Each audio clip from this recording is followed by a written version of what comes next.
சனாதனம் பேசும் முதல்வர் மு.க. ஸ்டாலினால் தனது மனைவி கோவிலுக்கு செல்வதை தடுக்க முடியவில்லை என கூறிய செல்லூர் ராஜு, உன் வீட்டையே உன்னால் திருத்த முடியவில்லை, இதில் நீ நாட்டை எங்கு திருத்தப் போகிறாய் என முதல்வர் ஸ்டாலினை ஒருமையில் விமர்சித்துள்ளார். மகன் உதயநிதி ஸ்டாலினுடைய விளையாட்டுத்துறை அமைச்சரோட போட்டோ எடுத்திருக்காரு, மற்ற அமைச்சர்களோட எல்லாம் இருந்திருக்காரு.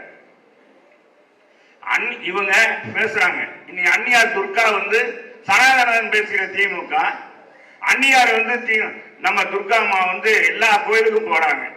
அதை தடுக்க முடியுதா? நீ வீட்டிலேயே உன்னால திருத்த முடியல, நாட்டை எங்க திருத்துவ? நான் நாட்டே திருத்த போறேன் அப்படின்னா என்ன? யாரு மக்கள் நம்புவாங்க? இதையெல்லாம் எடுத்து சொல்லணும். இன்னைக்கு நம்ம ஒற்றுமையாக இந்த நாடு நல்லா இருக்கின்றதுதான் எஸ்டிபிஐ கட்சி இன்னைக்கு சேர்ந்திருக்கின்ற இந்திய நாடு. பல மொழி பேசக்கூடிய, பல மதத்தவர்கள் நாம் வாழக்கூடியது.